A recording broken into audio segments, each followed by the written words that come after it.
कल्याणी के पिता राम नरेश करीब 4 साल से कल्याणी की शादी के लिए लड़का देख रहे थे, पर जो भी लड़का कल्याणी को घर देखने आता, काला रंग कल्याणी का देखकर मना करके चला जाता। कल्याणी की 2 बहन और भी थीं शादी करने को।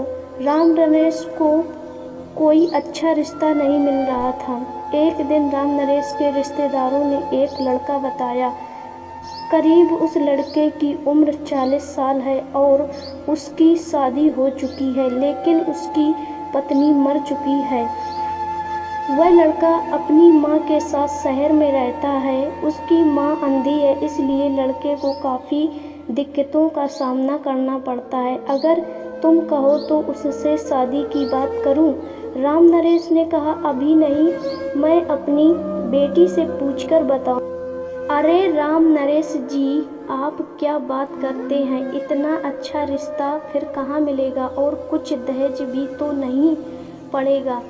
अगर सोचे तुम्हारे पास कुछ दहेज देने को होता तो अब तक शादी कर न दी होती। राम नरेश कल्याणी से पूछते हैं, क्या तुम्हें ये रिश्ता मंजूर है? घर में इतना पैसा तो था नहीं जो दहेज दे कर कोई कम उम्र का लड़का और अच्छा परिवार मिल जाए।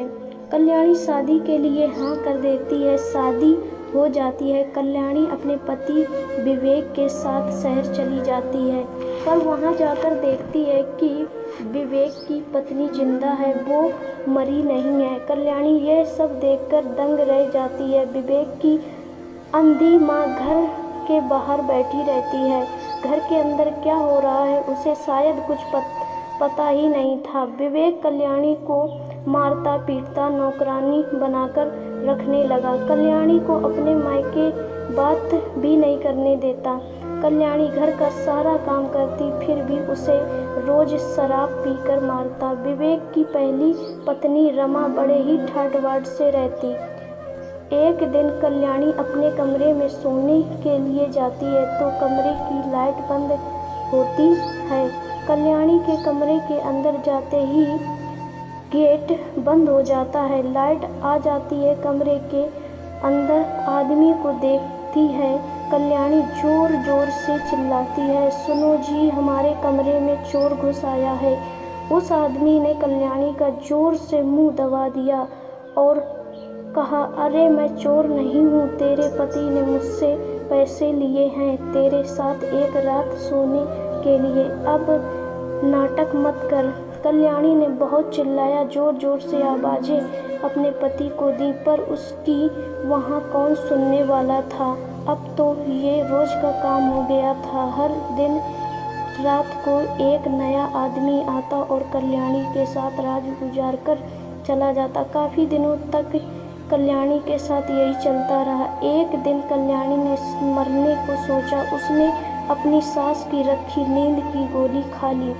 उसने सोचा था ऐसी जिंदगी जीने से तो अच्छा है कि मैं मर जाऊं, पर ऐसा नहीं हुआ। जब कल्याणी को होश आया तो उसने खुद को अस्पताल में पाया, जहां विवेक झूठ मूठ के आंसू बहा रहा था।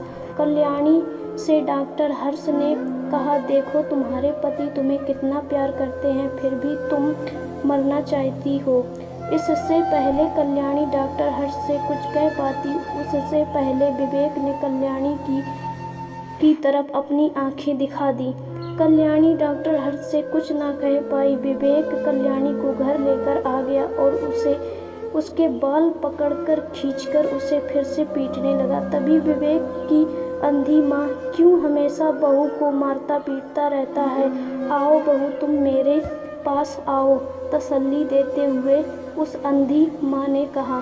दूसरे दिन डॉक्टर हर्ष घर आते हैं। विवेक डॉक्टर हर्ष को देखकर, अरे डॉक्टर साहब, आपका यहाँ आना कैसे हुआ? डॉक्टर हर्ष हंसते हुए, अरे कुछ नहीं विवेक, वो मैं यहीं से गुजर रहा था तो मैंने सोचा कल्याणी की तबीयत कैसी है पूछता चलूं। वैसे कल्याणी है कहाँ? विवेक, शायद किचन में होगी। विवेक कल्याणी को बुलाता है। कल्याणी, देखो तुमसे मिलने डॉक्टर साहब आए हैं। कल्याणी किचन से बाहर आती है। डॉक्टर हर्ष कल्याणी से पूछते हैं, अब तुम्हारी तबीयत कैसी है? कल्याणी सिर हिलाते हुए कहती है, ठीक है।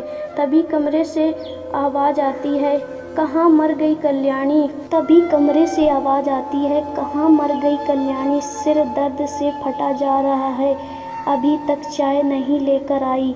कल्याणी रमा को चाय देने चली जाती है। तभी डॉक्टर हर्ष पूछते हैं, विवेक तुम्हारी माँ तो मैंने दूसरे कमरे में अभी जाते देखा है, तो कमरे में फिर कल्याणी को कौन बुला रहा है? विवेक कल्याणी की मायके से माँ आई हुई है। वो आपको तो पता ही है कि कल्याणी की तबीयत खराब हो गई थी, उसी को देखने आई हैं। डॉक्टर हर्ष, ओह अच्छा, तो ठीक है विवेक, अपनी पत्नी का ख्याल रखो, मैं अब चलता हूँ। डॉक्टर हर्ष विवेक के घर से निकल आते हैं और घर के बाहर छिप जाते हैं। विवेक कल्याणी से कहता है, जाकर गेट बंद कर, कोई मुंह उठाकर भी चला आता है।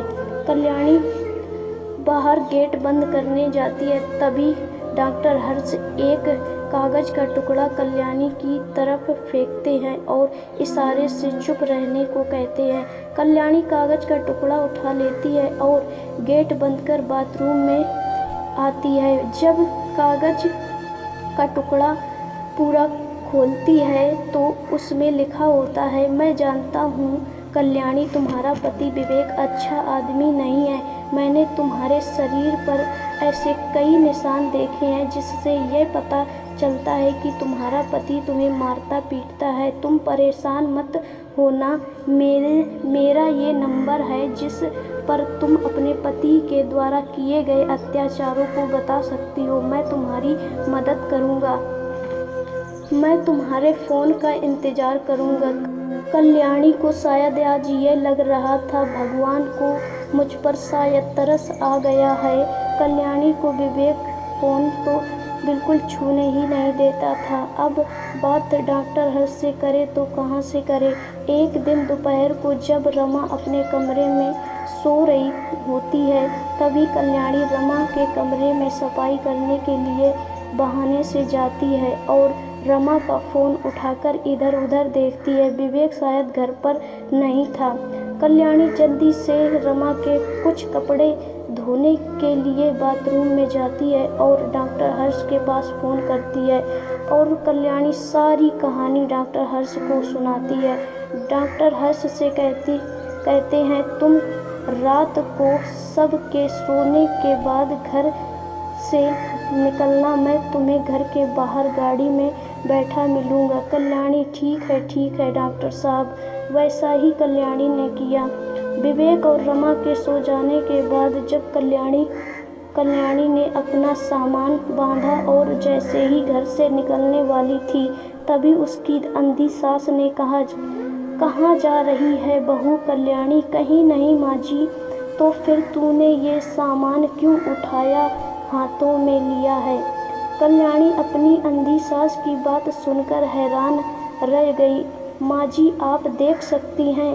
कल्याणी की अंधी सास कल्याणी के पास आकर कहती है, तो तूने मुझे क्या अंधा अपाहिज समझा है? और ज़ोर ज़ोर से हंसने लगती है और कहती है, आज तक जो भी तेरे साथ हो रहा था वो सब मैंने ही तो करवाया था।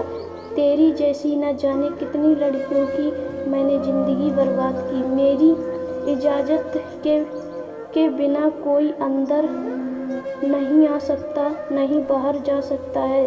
तो फिर तू किसके साथ भागी जा रही है? तुझे क्या नहीं पता, मेरा नाम है लता।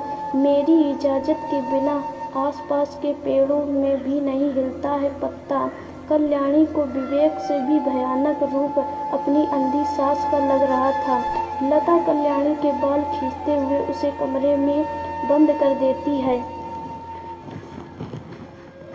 घर के बाहर खड़े डॉक्टर हर्ष कल्याणी का इंतजार कर रहे थे, पर कल्याणी नहीं आती है। सुबह डॉक्टर हर्ष पुलिस लेकर विवेक के घर पहुंच जाते हैं और कल्याणी को बुलाने को कहते हैं। विवेक पुलिस को देखकर भागने लगता है। कुछ सिपाही विवेक को पकड़ते हैं और कल्याणी पुलिस इंस्पेक्टर को सारा हाल सुनाती है। विवेक, रमा और लता को पुलिस पकड़कर ले जाती है और जेल में डाल देती है। डॉक्टर हर्ष कल्याणी को उसके मायके लेकर जाते हैं।